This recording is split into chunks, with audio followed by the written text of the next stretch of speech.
حضور اکرم صلی اللہ علیہ وسلم کے طائف کے سفر کا قصہ۔ نبوت مل جانے کے بعد 9 برس تک نبی اکرم صلی اللہ علیہ وسلم مکہ مکرمہ میں تبلیغ فرماتے رہے اور قوم کی ہدایت اور اصلاح کی کوشش فرماتے رہے، لیکن تھوڑی سی جماعت کے سوا جو مسلمان ہو گئے تھے اور تھوڑے سے ایسے لوگوں کے علاوہ جو باوجود مسلمان نہ ہونے کے آپ کی مدد کرتے، اکثر کفار مکہ آپ کو اور آپ کے صحابہ رضی اللہ عنہ کو ہر طرح کی تکلیفیں پہنچاتے تھے، مذاق اڑاتے تھے اور جو ہو سکا تھا اس سے درگزر نہ کرتے تھے۔ حضور صلی اللہ علیہ وسلم کے چچا ابو طالب بھی انہی نیک دلوں لوگوں میں تھے جو باوجود مسلمان نہ ہونے کے حضور صلی اللہ علیہ وسلم کی ہر قسم کی مدد فرماتے تھے۔ 10ویں سال میں جب ابو طالب کا بھی انتقال ہو گیا تو کافروں کو اور بھی ہر طرح کھلے مہار اسلام سے روکنے اور مسلمانوں کو تکلیف پہنچانے کا موقع ملا۔ حضور اقدس صلی اللہ علیہ وسلم اس خیال سے طائف تشریف لے گئے کہ وہاں قبیلہ ثقیف کی بڑی جماعت ہے، اگر وہ قبیلہ مسلمان ہو جائے تو مسلمانوں کو ان تکلیفوں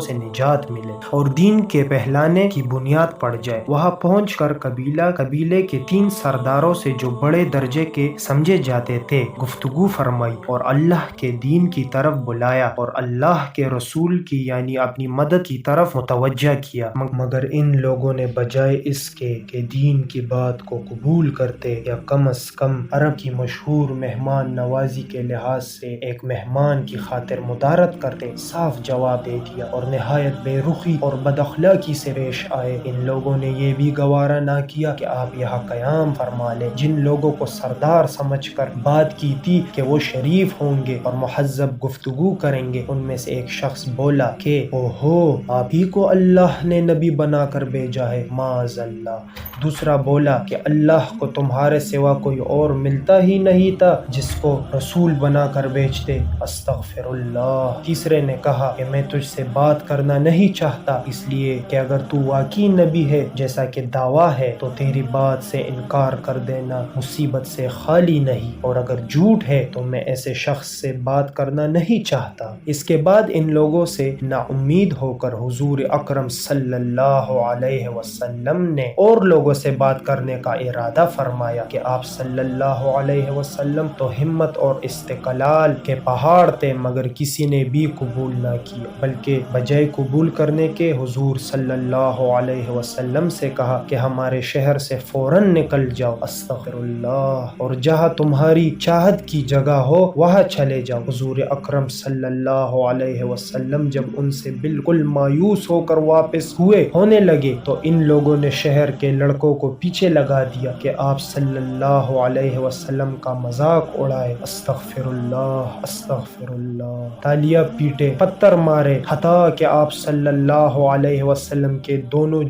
جوتے خون کے جاری ہونے سے رنگین ہو گئے۔ حضور اقدس صلی اللہ علیہ وسلم اسی حالت میں واپس ہوئے۔ جب راستے میں ایک جگہ ان شریروں سے اطمینان ہوا تو حضور صلی اللہ علیہ وسلم نے یہ دعا مانگی، مالک الملک کی شان قہاری کو اس پر جوش آنا ہی تھا کہ حضرت جبرائیل علیہ السلام نے آ کر سلام کیا اور عرض کیا کہ اللہ تعالیٰ نے آپ کی قوم کی وہ گفتگو جو آپ سے ہوئی سنی اور ان کے جوابات سنے، اور ایک